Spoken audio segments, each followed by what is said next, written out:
This hearing will come to order.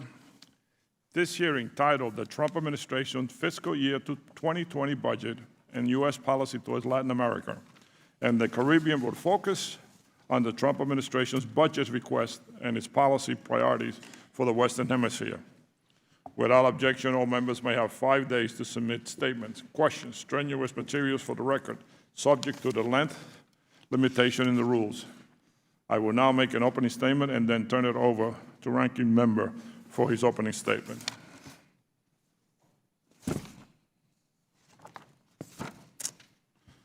Good afternoon, everyone, and thank you to our witnesses for being here today. I wanted to hold this hearing since the beginning of this Congress. Unfortunately, the former Assistant Secretary for Western Hemisphere Affairs refused to testify before the subcommittee, despite numerous invitations and requests. All recent Senate-confirmed Assistant Secretary of States for Western Hemisphere Affairs testified multiple times before House Foreign Affairs Committee during their tenures. It was a disservice to Congress, to the constituents we were elected to represent, and to those diplomats who served under Assistant Secretary Kim Breyer that she chose to stonewall Congress. It should go without saying, but testifying before Congress is not optional. I am appreciative that Ambassador Kozak immediately recognized the importance of this hearing, and I am encouraged that we have an acting Assistant Secretary with such distinguished record of public service. The challenges facing the United States leadership in the Western Hemisphere are immense. In Venezuela, the Maduro dictatorship has managed to cling to power, even in the face of severe humanitarian crisis that the Maduro regime created. I commend the Colombian people and the Colombian government for their admirable response to the Venezuela crisis. I am proud of our diplomats and staff on the ground who have worked tirelessly to promote a democratic transition and provide humanitarian support and development assistance to the Venezuelan people. That said, I am concerned about the impact of this crisis the longer it drags on, and I will be asking our witnesses today to provide a clear strategy for our Venezuela policy going forward. In the Northern Triangle, forced gang recruitment, extortion, domestic violence, poverty, and the impacts of climate change are among many factors forcing people to migrate north. Unfortunately, under this administration, U.S. policy towards the Northern Triangle ignores that complex reality. In March, the Trump administration announced draconian cuts of over $400 million in U.S. assistance to Guatemala, Honduras, and El Salvador. Administration officials reached this decision without consulting Congress or even assessing the impact of our assistance programs on migration flows to the United States. Since imposing those cuts, administration officials have coerced Northern Triangle governments into signing safe third country agreements, which aims to deny people who are fleeing violence the right to seek asylum in the United States. The Trump administration seems to believe that we can stop migration by criminalizing desperation. I strongly disagree with the approach. I believe that the U.S. must instead work as a partner to create conditions so that Hondurans, Guatemalans, and Salvadorians can see a future in their home countries. We must also reclaim our commitment to combating government corruption in Guatemala in an effort that the Bush administration and bipartisan members of Congress long championed, but which this administration has backed away from. I am convinced that China's increased presence in the region poses a threat to U.S. interests. However, cutting our foreign assistance to the region by nearly 30%, as this administration proposed in its budget request, will only worsen the problem. We will not overcome the challenges posed by China by cutting foreign assistance and strong-arming our allies. True alliances based on mutual respect are Americans' comparative advantage over China. We need to deepen our engagement with the region in order to regain our competitive edge. Moreover, if we're going to play a leadership role in addressing the many crises facing the region, we must be seen as an honest broker. We must call on Bolivian authorities to ensure the election results reflect the will of the people. We must stand in solidarity with the Haitian people who are suffering under crippling poverty and are asking only that the political leaders finally start doing what they were elected to do. And we must continue to support brave activists in Cuba and Nicaragua who are demanding basic human rights, even in the face of severe repression. I look forward to a productive discussion on these and many other challenges in the Western Hemisphere. I hope we can all agree on a path forward for the United States to deepen engagement with our allies and advance our shared interests in the Western Hemisphere. Thank you, and I now turn to Ranking Member Rooney for his opening statement. Thank you, Mr. Chairman. Chairman Cyrus, I want to thank you for holding this long overdue budget hearing. And as you commented, I want to thank Secretary Kozak, Administrator Barsa, and Secretary Glenn for underscoring the importance of this hearing and for being here today. Oversight of the administration's foreign aid budget for the Western Hemisphere is among this subcommittee's most important responsibilities. And in light of concerning attempts to cut aid to the region, I'm glad to finally have this opportunity. Today, we will review the Trump administration's $1.2 billion 2020 request and discuss the administration's priorities for the region. The prosperity and stability of the region is vital to United States national security interests, and in many ways, this administration has demonstrated that it understands this. Inconsistent and episodic United States attention to the region is a chronic problem, and perhaps more than previous administrations, the Trump administration has paid significant attention to Latin America. For example, since 2017, the president's made one visit to Argentina, Vice President Pence has made 5 visits to the region, and Secretary Pompeo has made 6. The administration has also shown its unquestioned commitment to democracy in the region by clearly condemning the dictatorships in Cuba, Venezuela, and Nicaragua, and standing up for human rights. I commend the Trump administration for applying sanctions to corrupt actors and human rights violators in these countries and for their commitment to supporting the brave people who risk their lives for freedom every day in Latin America. I also commend the administration for making the United States the first country to recognize Venezuelans' interim President Guaido and for continuing to lead the world in supporting the legitimate National Assembly and peaceful democratic transition in Venezuela. Despite initial concerns over the administration's opposition to NAFTA, the new USMCA actually seems to improve our strong relationship with Mexico. We also continue to maintain our critical relationship with Colombia and Argentina and are taking advantage of opportunities to strengthen our ties with Brazil, Ecuador, Panama, Peru, and Chile.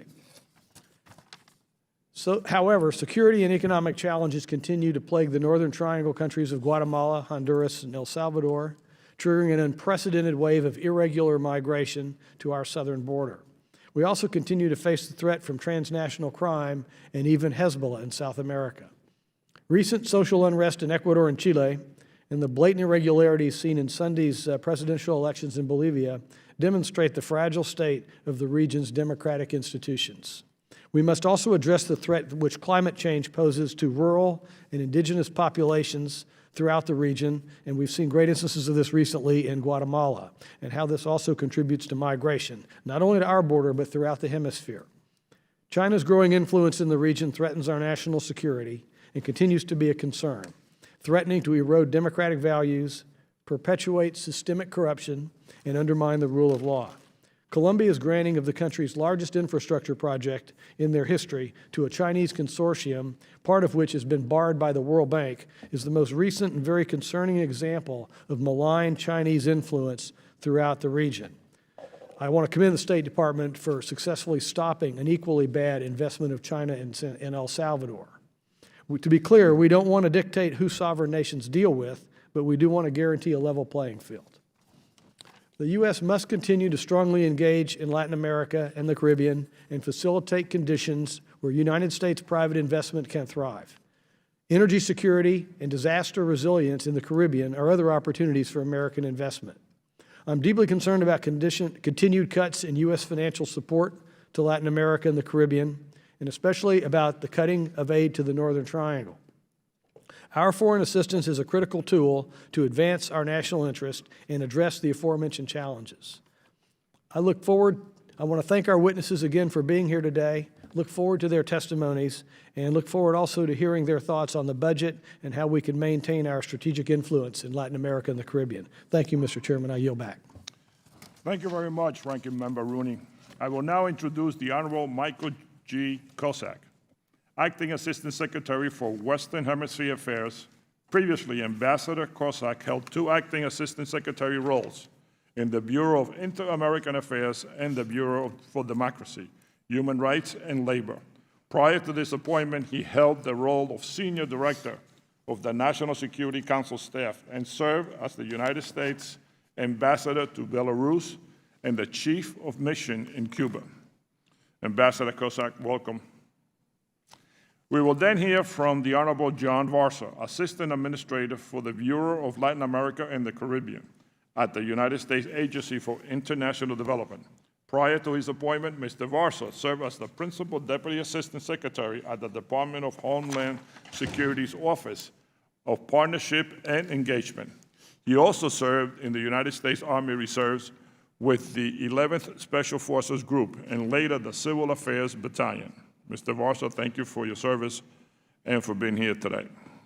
Finally, we will hear from Mr. Richard Glenn, Deputy Assistant Secretary of State in the Bureau of International Narcotics and Law Enforcement Affairs. In his current role, Mr. Glenn oversees the Office of Anti-Crime Programs and Western Hemisphere Programs.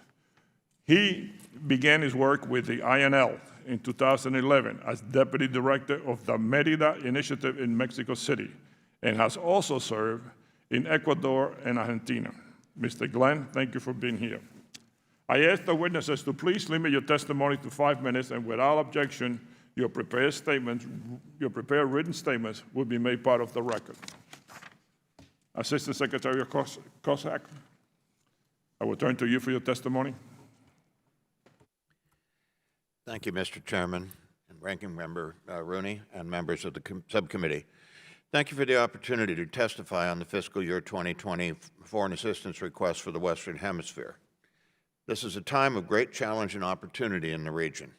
If we are successful in our efforts to promote democracy in Venezuela, Cuba, and Nicaragua, and we intend to be, we will need to provide assistance that is qualitatively and quantitatively different than what we are providing at present to combat the repressive regimes that hold those countries hostage.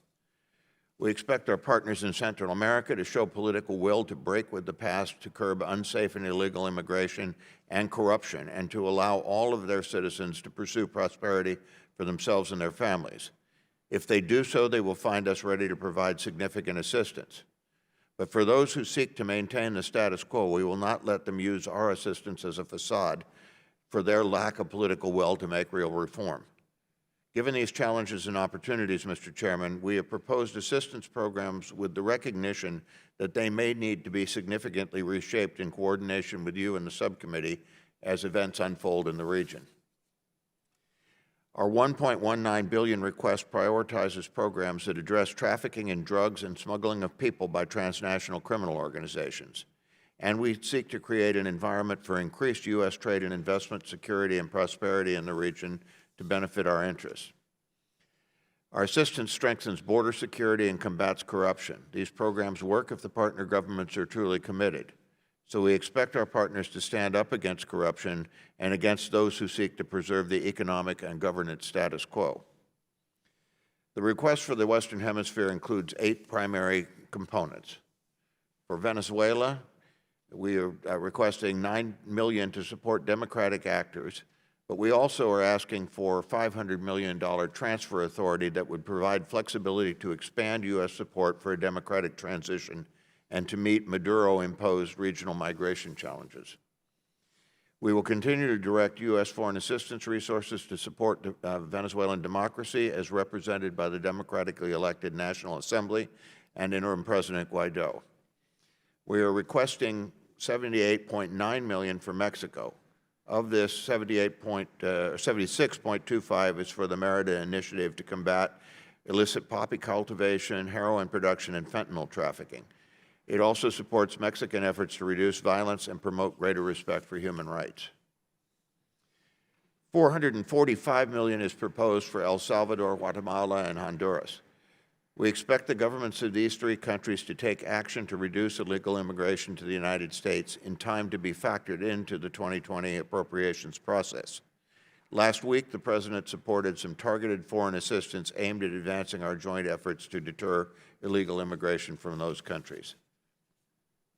But our programs cannot be a substitute for political will.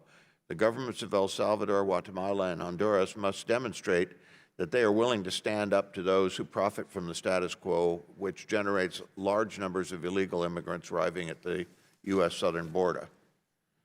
For Colombia, we are requesting $344.4 million for counter-narcotics efforts and peace implementation. Colombia has shown the political will necessary to confront the severe challenge of coca production. Colombia continues to absorb the largest influx of Venezuelans fleeing the crisis in their country, and we will continue to support Colombia as it responds to these migration flows. In Haiti, the $145.5 million request serves to promote good governance and advance economic growth. It will continue to build the capacity of the Haitian National Police and to support assistance to reduce the prevalence of HIV/AIDS.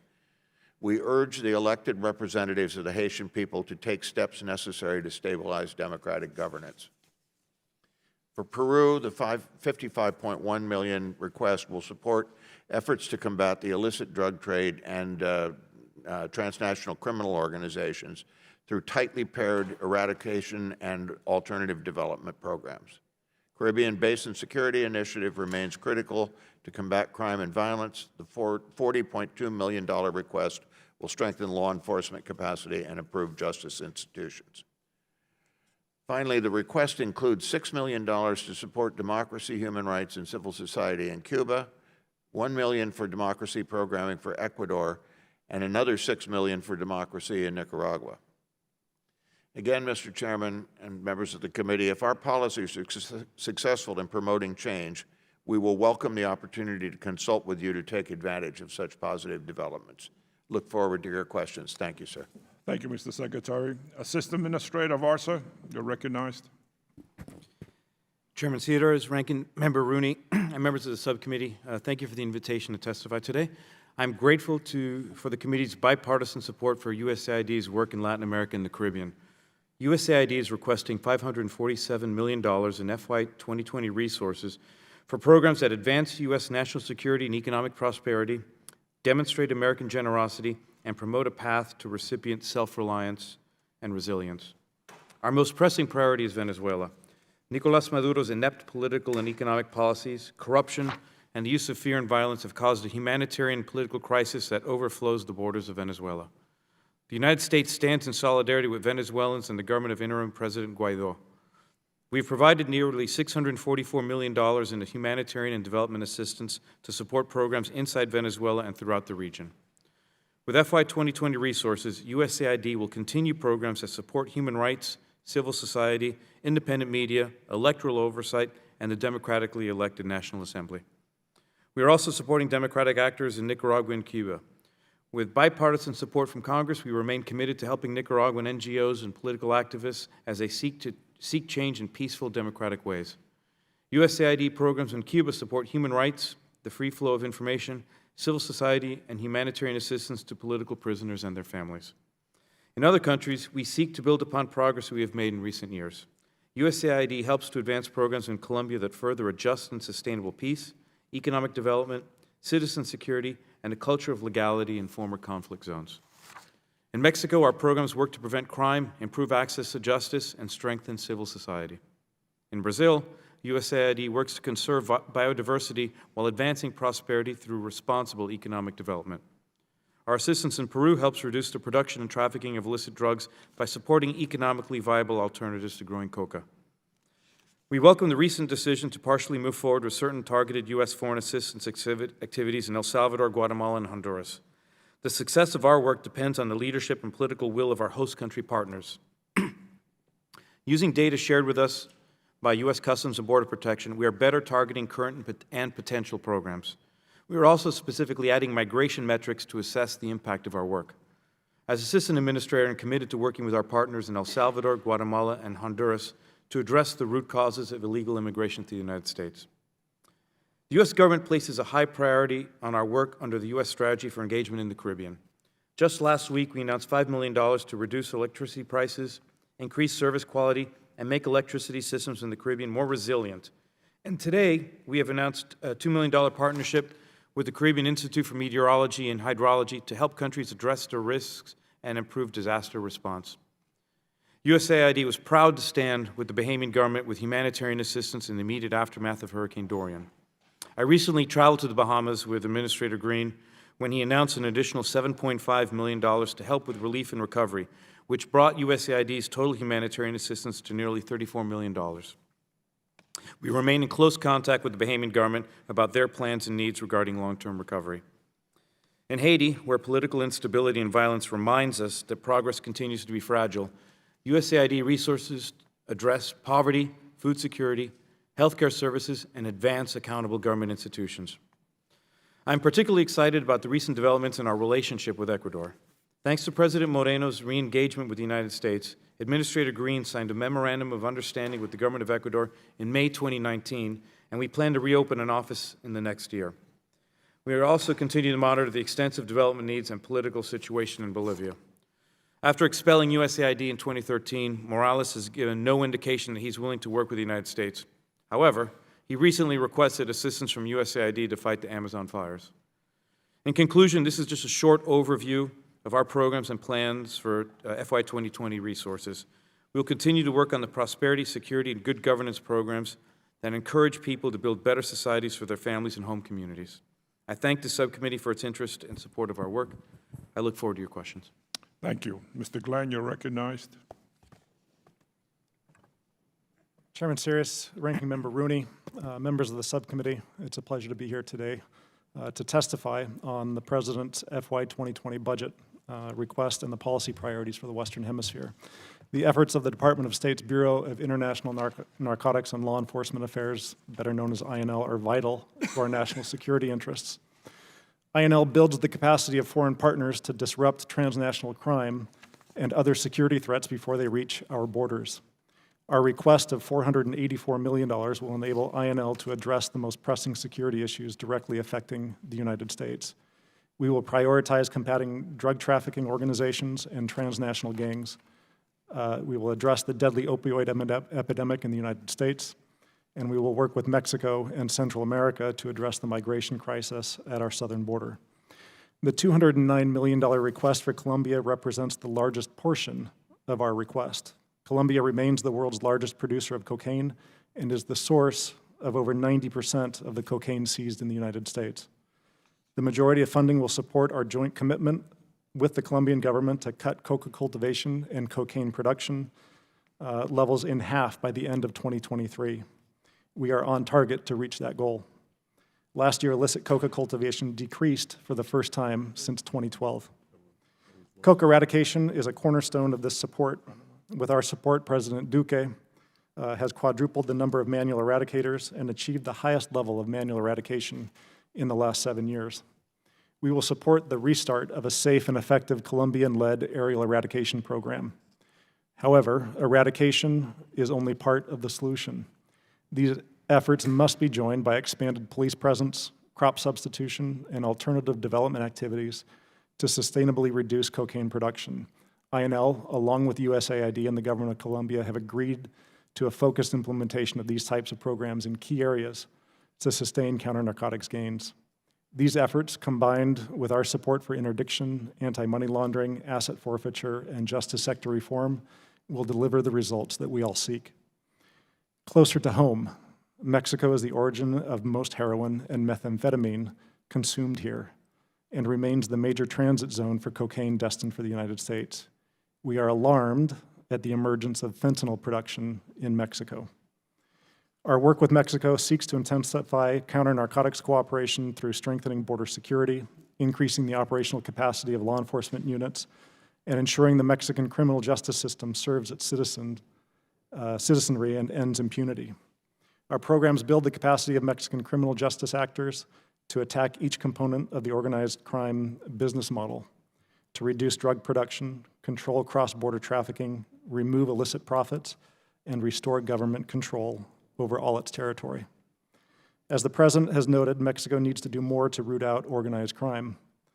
2 weeks ago, INL Assistant Secretary Madison traveled to Mexico to urge them to develop and share a comprehensive counter-narcotics strategy, an especially urgent task given the events of last week in Mexico.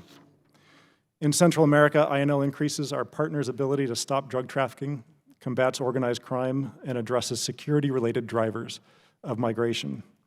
INL will expand our maritime interdiction efforts with an eye towards enhanced bilateral and multilateral information sharing and operations. In El Salvador, Guatemala, and Honduras, we will continue to address the security-related drivers of migration. Transnational gangs like MS-13 perpetuate violence, insecurity, and commit acts of extortion in Central America and in the United States. We will support vetted units and specialized task forces to investigate and prosecute cases and to serve as reliable, trusted partners of U.S. law enforcement. Our efforts focus on multinational approaches to collect, analyze, and disseminate intelligence to identify criminals and transnational crime trends in the region. We remain committed to strengthening justice sector institutions and confronting the foundational threats posed by endemic corruption. The challenges we face are serious, but we are seeing results, especially when partner countries have the political will to put our assistance to proper use. Obviously, more work remains to sustain these gains. Our FY 2020 request is critical to those efforts. Thank you, and I look forward to your questions. Thank you. Secretary Kozak, I'm going to start with something that's close to home. You know, in May, I sent a letter with 8 of my colleagues from New Jersey to Secretary Pompeo, asking the State Department to help resolve an issue of land bonds owed by the Peruvian government to pensioners in my state.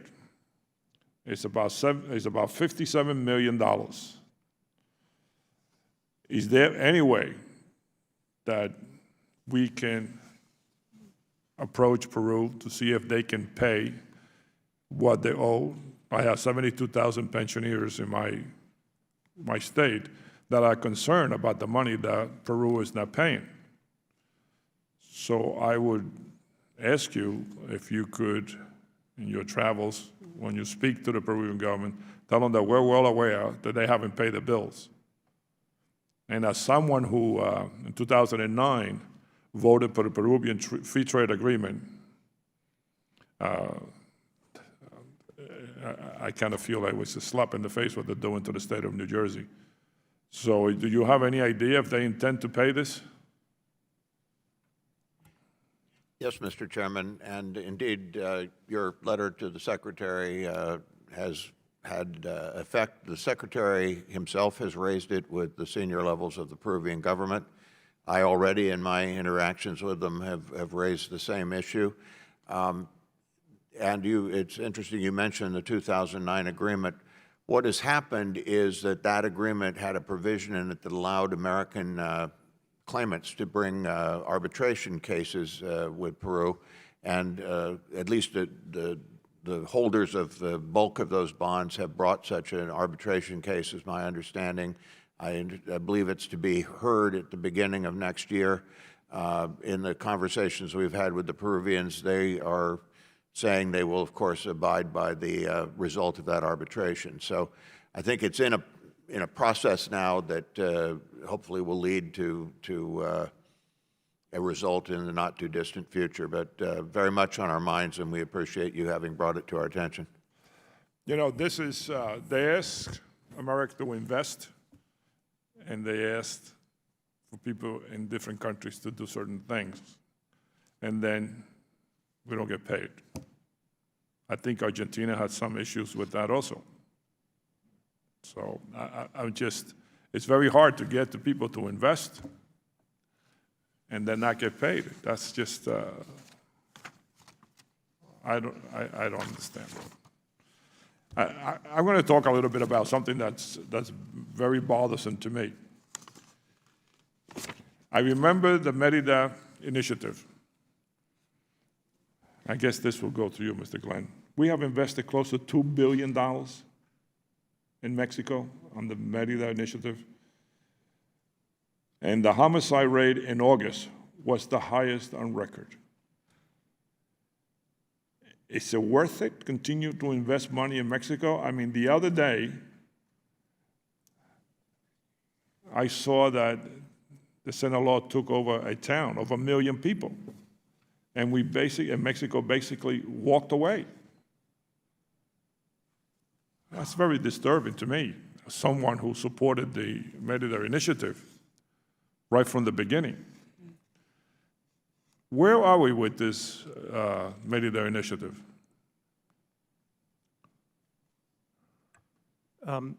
First, if I may, I want to recognize and thank the many members of Mexican law enforcement and military who wear the uniform and who are patriots to their nation and who are dedicated to the fight against transnational organized crime. They are there. Many of them are personal friends of mine and are respected colleagues and associates. They are passionate about the work that they do. They believe in upholding the rule of law. And one of the things that we have been able to do through the Merida Initiative is to equip and build their capacity to be able to confront organized crime. We know that they're capable. We know because we helped build that capacity. As I mentioned in my testimony, I think what is of greatest importance at this moment is that Mexico develop and share with us a comprehensive strategy to confront transnational organized crime. Without that strategy and without us knowing what that strategy is and being able to match our funding and our abilities with their strategic direction, we won't see progress. But obviously, with the events of last week were very, very concerning to us. But it's been 10 years that we've been giving money through this initiative, and we still don't have a plan to deal with international. Is that what you're telling me? I think what we need to see is a greater political commitment from the highest levels of government in Mexico. Thank you. Ranking Member Rooney. Thank you, Mr. Chairman. I might start by asking Administrator Barsa about what the programs we have in place to deal with climate change in Latin America. I think you mentioned that during your testimony, and I know that AID is doing some things that I've heard about. Oh, we do. Well, certainly, we don't have, regarding climate change, we're certainly not in a position to adjudicate, causality or anything like that, but we certainly do have programs to deal with the effects of weather in any number of sectors. Certainly, our work in the Amazon in Brazil, we're looking at how the weather affects. We're working with indigenous groups on preservation of the rainforest. We had some announcements we made today about $2 million for increased ability to monitor hurricanes and weather events.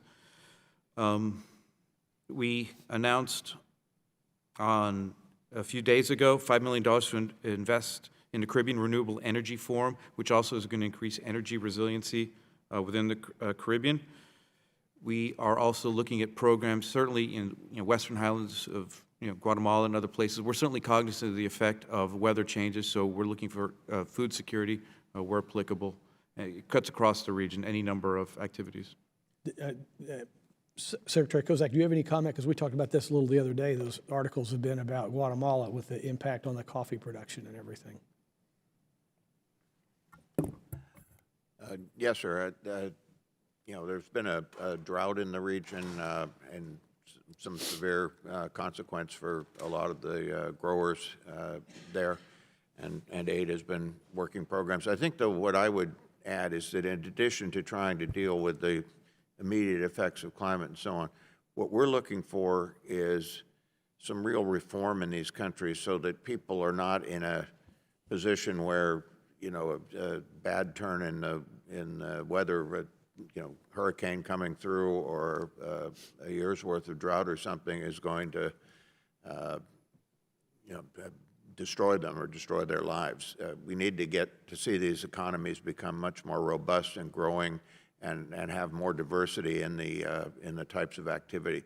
So there's both the immediate problem, how you deal with these effects of weather disasters, but then the broader problem of how do you end up with economies that are not heavily dependent on subsistence farming and that kind of thing. Thank you. The other question I might ask, start with you, Secretary Kozak, is now that we got this new thing in Bolivia that, you know, what do you think we can do there?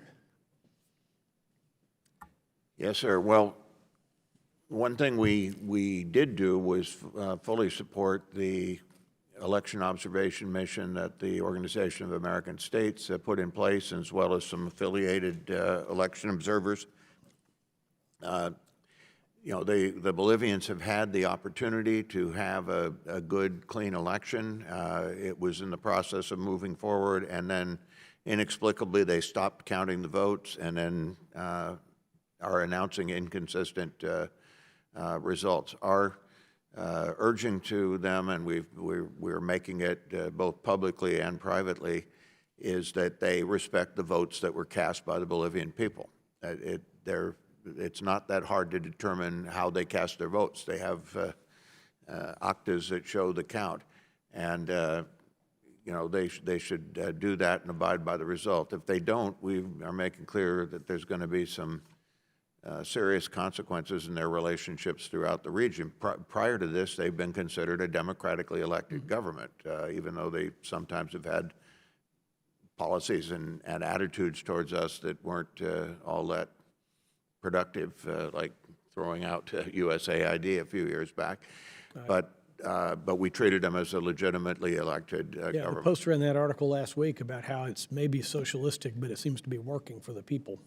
Yeah, well, at this point, I think it's not working for the people if you don't let the people make a choice. Right now, my colleague, Ambassador Carlos Trujillo, is at the OAS. They're having a permanent council meeting on this, and I think you'll see a pretty strong response from the whole hemisphere. This is not just a U.S.-Bolivia thing. It's a democracy in the region versus an effort to interfere with it. How many votes do you think you'll get? I'm not going to speculate, sir.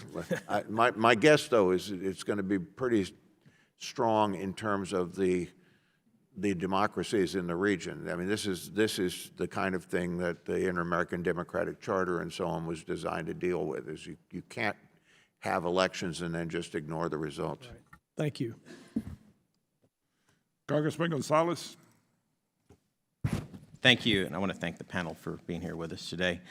Last spring, the Mexican government announced, I'm going to change the subject a little bit to Mexico and something follow up to what the chairman was talking about. But last spring, the Mexican government announced the Safe Highway Pilot Program. I'm not sure, maybe Mr. Glenn might be familiar with this, but I was particularly excited. I flew down to Mexico City. I met with Secretary Durazo because I have a huge concern of the trade route from Monterrey to the border to my district in Texas, where a lot of trade and tourism crosses, and it's become highly dangerous. In fact, I haven't crossed into Reynosa in 11 years, and sometimes they say it's safer than others, but at the end of the day, it still is not completely safe, and it's not where it used to be. They agreed to honor my request, and they put Highway 40 into this pilot program of safe highways. However, to this date, I haven't seen time bars. It really has not become a reality. I've seen nothing come to fruition, and unfortunately, you know, I think it's very impactful to trade, and I'm surprised when we're talking taxes and tariffs in our trade agreement that we're not talking about security costs and extortion costs that many people in the business community, including Americans doing business in Mexico, are forced to pay, and it doesn't seem like it's been addressed forcefully enough. Are you aware of the risk drivers of both cargo and tourist passengers faced driving down Highway 40 or other highways, I'm sure, in Mexico? That they told me this was the 17th most dangerous, but to me it's the most important that they're dealing with. Are you familiar with this program or any other programs intended to address the insecurity on Mexico's highways and trade routes like Highway 40? And what steps is the U.S. government taking to address these concerns? I very rarely hear about it here on the Hill or anywhere else, and I thought that not addressing this while we're talking about trade and USMCA would be a missed opportunity. Growing up in South Texas, I remember the day when we would cross the border and it was just another extension of of our community, and I used to drive to Monterey and spend the weekend and come back. And as a lawyer, I did a lot of business in Mexico, and all that changed about 12 years ago and has progressively gotten worse. And I'll have government officials come and tell me, you know, that things have improved and it's safer now, but it's really not. And what are we doing, and what more can we do to address this? And do you think right now, while we're talking about USMCA, do you think that this would be the appropriate time to address this and maybe apply some pressure to get something done? And it's appalling that we've spent $2 billion, which I know is a right investment if you get the right result, but I don't see the result. And this is my second term in Congress, and it's pretty frustrating to see what's happening in Mexico. And I know trade has been successful, but there are a lot of issues happening on the border. I hear of exporters that have an extra line item on the Mexican custom brokers that are to pay the bad guys, if you will, and many, many stories, as I'm sure you guys have probably heard about. What do you have to say to this? What can we do? I'm really disenchanted with what's happening, and I'm very concerned. It's impacted the local economy in South Texas. We had a lot of tourism. We had $1 billion a year of legitimate Mexican business deposits in banks in South Texas. They've been impacted. The tourist industry has been impacted. Our sales taxes are down, all because of insecurity. When I talk to my friends in Monterey, Mexico, and I say, hey, I'm going to be in town for the weekend, why don't you come up? They're like, you know, I don't go anymore because I feel like I'm risking my life and my family's life. These are the good people in Mexico that are not allowed to come because of the insecurity. And I think we could do a lot more. I think we've really failed. And to hear a $2 billion figure that's been expended and you still can't drive to Monterey, clearly something's broken. And what can we do to make it better? And what information would you have that maybe I don't have? Thank you. So, thank you, Congressman. I'd be happy to address the security aspect of that. The Mexican government is currently undergoing a transition from what was the federal police that had responsibility for the highways and highway safety, basically their highway patrol. With the creation of their National Guard, the federal police is being disbanded and absorbed into that National Guard entity. My view from at least Washington is that transition, as transitions that are that big normally go, is rough, and they are going through some difficulties in transitioning to that new National Guard structure, and it will be some time before they're fully on their feet. At the moment, as far as I know, the Mexicans haven't asked formally for assistance in the formation of that National Guard. Of course, we stand ready to provide assistance that's tied to U.S. national security goals if they so sought. Again, I would go back to the criticality of the Mexican government at the highest levels developing a national security strategy, and one that is specific to counter narcotics and organized crime. Without that, it's difficult to organize Right. a government reaction. This transition is the last year. How about the 9 years prior to this, while we were dishing out $2 billion? And really, I think we should have more accountability and wanting to see a result of that investment, especially places that Americans visit and do business in. And I'm really upset. I just sent a letter to the Mexican ambassadors, and I'm for this trade agreement. I'm for trade. It's transformed our region, and it's been good for all three countries involved. But I'm about the point to pull my vote if they don't do something about this. And I think we need to do more. And I think while we're talking about trade, it would be a missed opportunity to not talk about the insecurity when we're talking about taxes and tariffs, and we're paying extortion fees and extra security costs. How is that not a tax or a tariff? That's my personal opinion. Thank you, Congressman. Congressman Buck.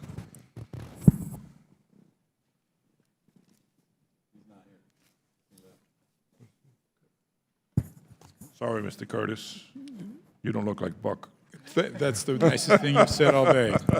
I apologize. No worries. Thank you very much.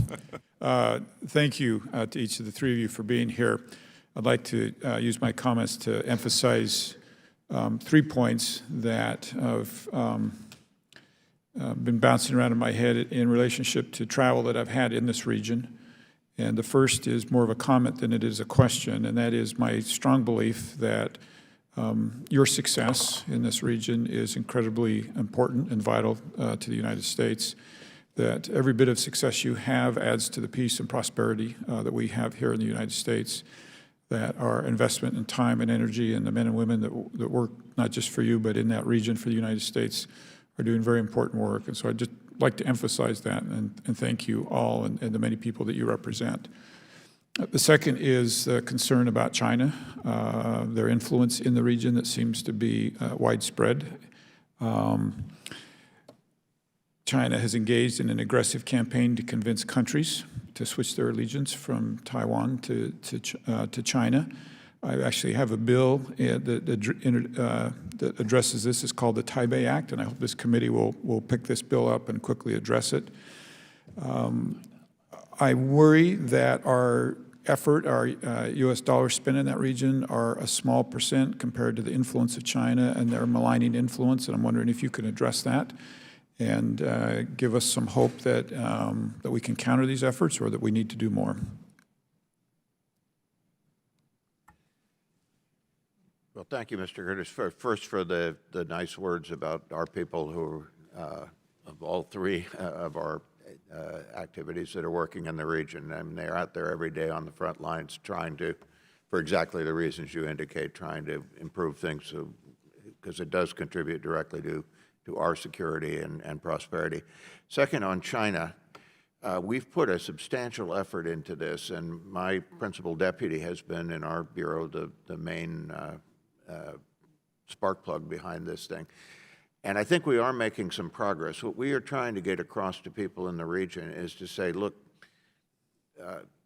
yes, you should trade with China. We trade with China. It's a big country. It's a big market. It's a big, but trade on your terms. Trade on terms that are fair and reciprocal and transparent. China is following to me, it appears like a 19th century imperialist model.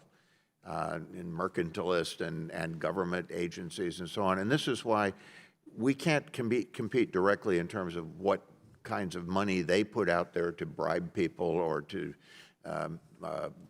stick other countries with unsustainable debts and this kind of thing. But what we can do is say to the other countries, look, here are the kinds of things that they've been doing around the world. Don't fall for it. Don't get tricked into this. Deal with them, but deal with them on 21st century terms, and deal with us, and we're ready to compete on a level playing field. What we are seeing, I think we're seeing real progress at the national level, that national governments are becoming much more cautious and reading the fine print and so on.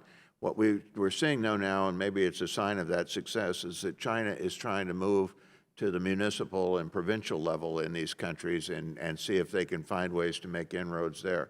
So we're going to keep trying to compete with them on that basis. Mr. Barsa, you're ready to say something, I can tell.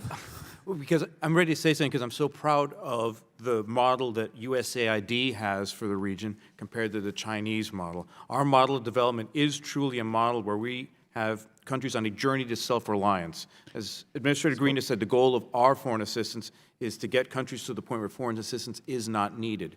So the best thing we're doing right now is providing a contrast to the Chinese model, which is one of dependency. It's really not development in any form that we recognize. I've seen that, and I agree with you, and my worry is the tantalizing nature of their deal versus our long-term sustained help sometimes, I think, doesn't get compared the way you would like it to. Well, to follow up with Ambassador Kozak said, one of the things we're also doing is we're sharing lessons learned. So oftentimes the Chinese will come in selling X and delivering Y, so we want to make sure other countries have informed decisions and they get these stories about how these. Thank you. I'm going to run out of time. I want to make my last point, and that is that of Venezuela, and my great fear that despite all of our best efforts, it's still not enough. And knowing that we've got to find a way to help the good people there and the countries that surround them and are helping them as well. Thank you very much, Mr. Chairman. I'm out of time, and I yield. Mr. Lovin? Thank you, Mr. Chairman, and I'm going to have my beloved chairman give me the hook when we're out of time, because I have a lot of questions, and if I don't know if there's other folks waiting on the other side, I definitely don't want to block anyone else, and then I have to go to the floor to give an amendment. I thank you all so much for coming. I want to start by asking a question about a country that others, or some questions that others may not ask about, which is Haiti. Earlier this week, the New York Times reported on the ongoing political and economic crisis there, and I want to read you a little excerpt from that powerful and very bleak piece. Gas shortages are worsening by the day. Hospitals have cut services or closed entirely. Public transportation is ground to a halt. Businesses have shuttered. Most schools have been closed since early September, leaving millions of children idle with no end in sight. Widespread layoffs have compounded chronic poverty and hunger. Uncertainty hangs over everything. Ambassador Kozak, has the State Department engaged with the Moise administration on anti-corruption and accountability efforts in the wake of the Petrocaribe investigation? Yes, Mr. Levin. In fact, You have, and can you tell me what progress has been achieved? no, I was going to give you the broader engagement with them, with Haiti, Well, I'm particularly interested in this. on Petrocaribe. Anti-corruption and accountability in the wake of the Petrocaribe ongoing scandal. No, I'll have to get you. I don't know if my colleagues have anything on that, but no, we haven't addressed that particularly. I haven't, but I've been on the job for less than a month. So Oh, my goodness, yes. People Well, may have. And all right, but if you would follow up, I'd appreciate it. I would say, though, because the broader problem that you just described is very concerning to us. The first foreign minister I met with when I took the job the first day was the foreign minister of Haiti. And what we're trying intensively to do is get the the two elected parts of the Haitian government to do what they're supposed to do and work with each other and form a government and get over it. Basically, you've got the executive having named a government. The parliament doesn't seem to be able to get to taking a vote on whether to approve it or not. Instead, they're trying to get the president to resign, or some elements are, and that's what's caused the chaos and the paralyzation.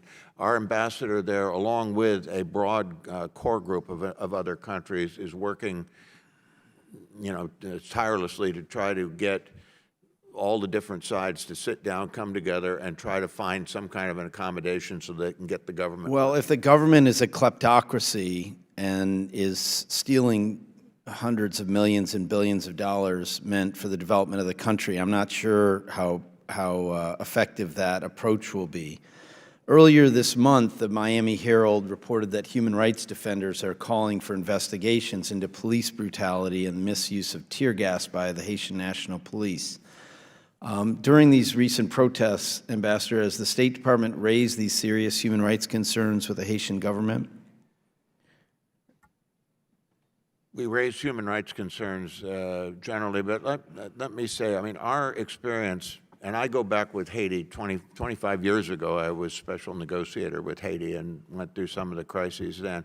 One of the few institutions there that has been performing reasonably well is the Haitian National Police. It's gone from being a very small organization that was incapable of really policing the place to now having the capability. Are there abuses committed from time to time? Yes. They also, though, as we've helped to build the capacity of the police force, part of that capacity is to do internal investigations when there are allegations of abuse. So we're urging them to use those mechanisms to deal with abuses when they occur. But I wouldn't want to tar the entire organization, since it's actually been doing a pretty good job of trying to control the unrest without committing. Oh dear. Well, we'll have to talk more about that in the weeks. Honestly, I hope we can, because I'm very, very concerned about what's been happening. The massacre in La Saline, the response after that. I may not share your sunny view of them. I just want to get to another aspect of this. You mentioned 25 years, and okay. The New York Times piece I mentioned talked about the United States' troubling history in Haiti. It notes that during the Cold War, American governments supported, albeit at times grudgingly, the authoritarian governments of François and Jean-Claude Duvalier because of their anti-communist stance.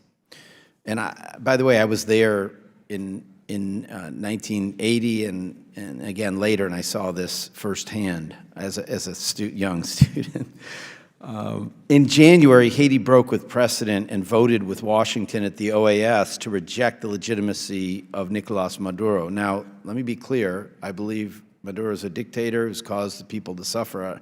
But I also want to be clear on why our government does what it does, or perhaps just as important in this case, what it doesn't do. Does the administration's failure, Ambassador, to more vocally defend human rights and good governance in Haiti, and our government has said very little about this, and it's a disaster happening. Does that failure have anything to do with Haiti's vote at the OAS earlier this year? I would say not, sir. I headed the Human Rights Bureau before I just transferred over to this job, and in that capacity, we have contributed over the years to the development of many of the human rights groups in Haiti and developing their capacity, and they do a fine job of calling out. Well, they're crying out for our help, sir. They're Yeah, crying out for, and I some- respectfully ask you that the administration take a much more public stand on human rights in Haiti. Thanks for your forbearance, Mr. Chairman. I yield back. Thank you. Congressman Yoho? Thank you, Mr. Chairman. I appreciate the time, and I appreciate your efforts. And I'm hoping my words come out as soothing as Mr. Curtis's, but maybe not. Mr. Rooney opened up with our foreign assistance is a critical foreign diplomacy tool, too valuable not to be utilized properly. And I appreciate those words. And I'm a guy that came up here to get rid of foreign aid, but I found out you're not going to get rid of foreign aid. We led the charge on the BUILD Act, which developed the United States International Development Finance Corporation, but I want it used properly. And so as I listen to all three of you, and I appreciate what all three of you do in the agencies you work with, what I want to do is not grade you, but I want to grade the results. And I think, Mr. Gonzalez, you could hear the frustration on the other side. So our foreign aid goes to rule of law, good governance. I look at Haiti. You were just talking about forming a government in Haiti. Democracy promotion, infrastructure. Again, I'm going to point to Haiti because Haiti today has less than 20% of their population has potable water in the 21st century in the Western Hemisphere. Goes for anti-corruption. I got an article that President Peña of Mexico is accused of taking a $100 million bribe from El Chapo. The anti-drug production and trafficking, and we've been to Colombia. I was there 4 or 5 years ago. They were down to, I think, 185 hectares. They're up over 500 hectares, and I know the policies of what happened, and I know President Duque is working to reduce that in half. And so when I look at all this, and I look at the amount of cocaine coming out of Colombia, other Central American countries, Peru, and 95% of the cocaine coming into America goes through Mexico. Mexico has over 70,000 hectares of heroin growing. That's not for medicinal use. That's directly into my country for our citizens. And so if we were to grade not you, maybe not the agency you're in, but the United States government, I guess the results of what we've done, because we spent billions and billions of dollars. You know, if I look just at the war on drugs, it's over $1 trillion since Nixon started it. If we look in Mexico, it's over $2 billion on the war on drugs. And so if we were to grade the United States policies on a scale, you know, A to D or flunking, where would they be?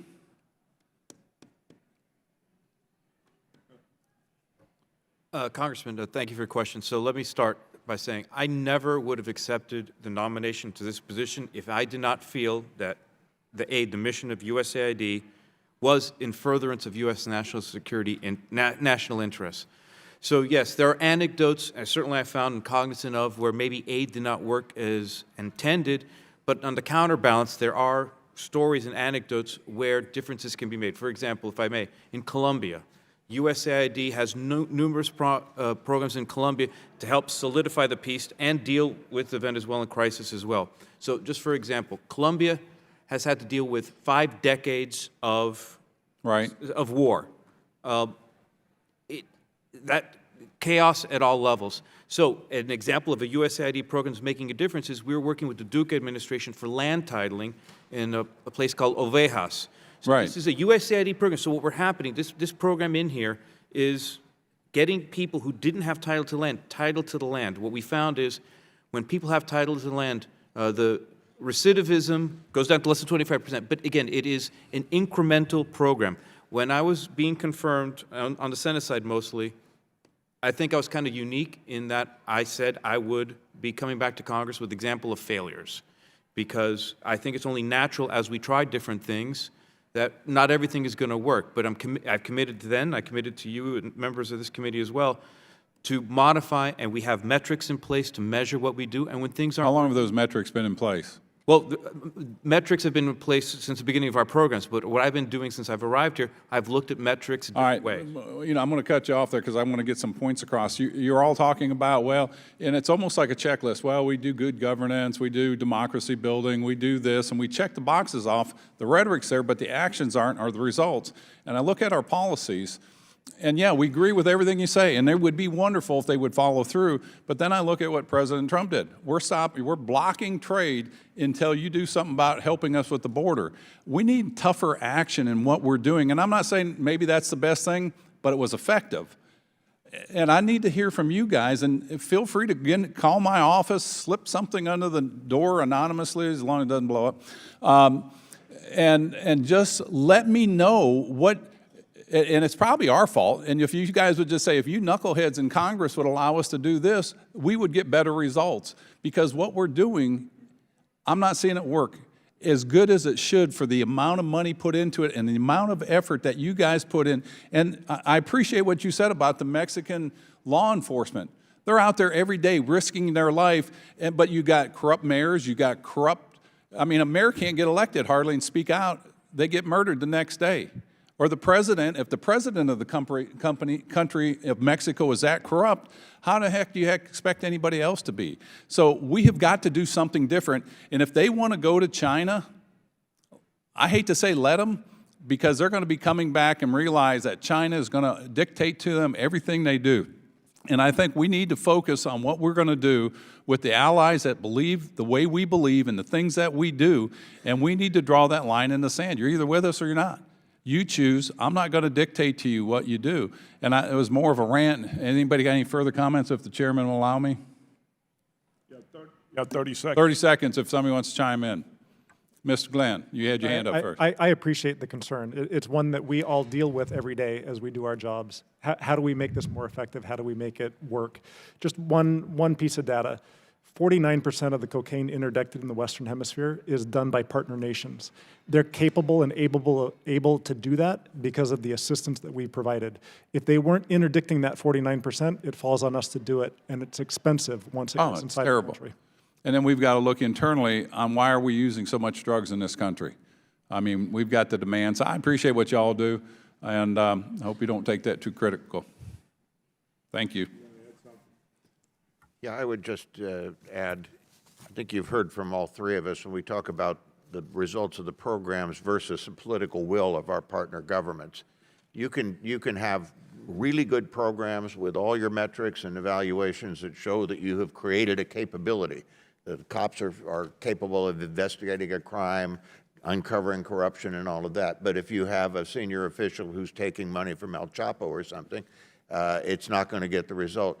So it's more of a political and a program problem. And I think you pointed to, I mentioned that our president had said with the 3 countries in Central America, we're going to cut this off until we see some political will. And I support it. And, yeah, so that's the kind Mr. of Chairman, thing we need to find. You remember when we were down there on that first Codell I went on, we were in Mexico, and they were talking about the $2 billion in the DEA and all the stuff we're doing on drugs, and we've been doing it for year after year after year, but yet drugs keep coming and coming and coming. And I said, do you guys have the want to end this? And they said, well, of course we do. Well, the results aren't showing that. And I shared a story about my mom wanted me to play the piano. And for 7 years, she sewed and got the money for little Ted to play the piano. 7 years later, I can't play the piano. You know why? I didn't want to. Do they want to change? And if they change, they will change. Thank you, Mr. Chairman. I don't know about little Ted, but I have some questions. You know, I've been dealing for years with Colombia, and one of the things that struck me was the amount of growth that President Santos left behind, and of the coca growth. And now President Duque has to deal with what he was left with. And once it starts, it's very difficult to stop. Where are we in terms of trying to reduce the amount of growth in Colombia? Maybe appropriately, I can begin and John can finish, because that's kind of how we see this going. Look, eradication efforts and interdiction efforts are key at the front end of this. There has to be a deterrent to the behavior. The cultivation of coca is too lucrative. There's no alternative development program without there being a stick to disincentivize it that will be more profitable and replace a farmer's revenue that they get from coca. So we provide the stick. We provide the disincentive for the activity. Because of President Duque and his commitment to eradication, we are seeing great advancement. They are working on getting aerial eradication, which is a tool. It is not the solution. It is a tool that they can use to effectively go about eradicating coca. They have quadrupled the number. I think they've gotten up to 159, if I'm not mistaken, manual eradication forces. That is a vast increase over what they were left with when they took over the presidency. So we're seeing positive developments and movements. Did President Santos drop the ball on this? I don't want to say that the President Santos dropped the ball. I think he had a different vision. He thought that peace would bring a commensurate reduction without having to go with the stick. I think the stick is absolutely necessary. Thank you, Congressman. As you stated, USAID and INL work hand in glove throughout the world, and particularly in the Western Hemisphere, in Latin America, and the Caribbean. So with the advent of peace, the Duque administration now has more access to areas where they previously did not have access to. So thanks to partnership with INL, there are more secure places for USAID programming to take place. So I mentioned the land titling is just one program that helps with downgrading recidivism for growth of coca. There are other programs as well. We work with the private sector to increase growth in the private sector. I was recently in Colombia. The first event I was there was something called the Rural Financial Initiative, where it's private sector banks going out to rural areas previously controlled by FARC and narco-terrorism, and they're helping campesinos and others with private sector loans and banking services. What this allows is the growth of entrepreneurship in these areas, denying spaces for narco-terrorists to operate, leading to licit economies. So those are the examples we have in terms of just helping make these areas more secure, and we are seeing progress. And Mr. Secretary, I've been reading about Chile. I just can't believe that just because they raised the tolls on, as you come to New York, on the train, that it caused all these problems. Do you see anything else that is causing that? Yeah, I must say, Mr. Chairman, I share your suspicions that there's more to it, and we've seen, we're still analyzing, but for example, we had some pretty good reports the other day that there was a lot of external actor activity on social media, stirring up violence with misinformation and this kind of thing coming from our friends. Internationals. Russia, in this case. That's what I just read an article about that basically this is the most stable country it's been for the last few years. And this is another example of where Russia tries to undermine our efforts everywhere in the world. They are not good friends, you know. Their intention is to destroy this country. And I really do believe that what's happening in Venezuela is all part of an invasion without arms, sending 4 million people out, trying to destabilize Colombia, trying to destabilize others, trying to destabilize the entire region. And I know that they probably had a hand in it. But I would, you know, I know that you're probably keeping track, as I am, of what is happening in Chile and the influence, the external influence that is happening there. Thank you. Ranking member? Yeah, I was going to ask a question, but I think I'd rather just follow up on what you raised because it's so important. We got these experts here. You know, there's activities of Hezbollah, like I mentioned, particularly down by Paraguay. These Russians, we got Iran. There's rumors of Iran and Nicaragua. Maybe just while you're all here together, just generally, if we could get your thoughts on how widespread and what these people who oppose the United States are doing, and any thoughts what we might do about it in the short run. Maybe I can start. I mean, you named most of the bad actors there. I would add to that Cuba, which built up a capability throughout the region going back decades, where influence in different organizations, unions, student organizations, journalism, and so on, and they're able to turn that up and down.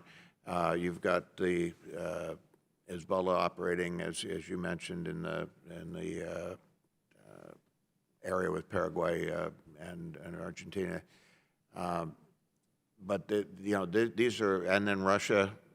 Russia clearly is involved with Venezuela. They sort of very visibly sent troops there to try to buck up Maduro. They are providing the lifeline in terms of Rosneft marketing oil when nobody else will buy Venezuelan oil, and they're using them, basically trying to evade the sanctions and provide effort there. So there are a lot of malign actors in here that are acting against our interests and against the interests of our partners in the region, and we're working it hard, but it's very much a factor. It's not. This is not all homegrown. There's a lot of people playing around in a very bad way. Thank you, Mr. Secretary. Anybody else have a thought before we wrap up here? Certainly, USAID programs for democracy and governance throughout the region. What we're seeing is certainly the primary malevolent actor in the region is Cuba, the most repressive. So we have our programs supporting democratic government. Civil society within Cuba. What we're seeing replicated is the use of the Cuban playbook in Venezuela, Nicaragua, and in other countries as well. So it's not just the playbook. Sometimes, we're hearing stories and allegations of Cuban actors physically in these countries as well. So there's no doubt whatsoever that the Cuban is the biggest malign actor in the region and is seeking to destabilize democratically elected governments and free society. I would just mention quickly that one aspect of foreign assistance that doesn't get recognized as much is the facilitating effect that the money has in terms of helping our U.S. interagency law enforcement interact with partners in Latin America to confront these kinds of issues and to be the premier partner. So that it's not Russia, it's not China. When they look for assistance and when they look for help on criminal issues in their own country, they turn to the FBI, they turn to the DEA, they turn to ICE or CBP or HSI or the Marshals or TSA or any number of the partners that we help to facilitate. Thank you. Well, thank you all for being here today for this important hearing.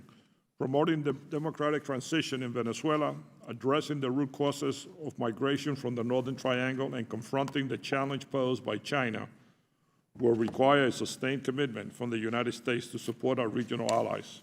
I look forward to continuing to work with my colleagues on a bipartisan basis to deepen our engagement with the Western Hemisphere. I thank all the witnesses and all the members that are here today. With that, this hearing is adjourned. Thank you.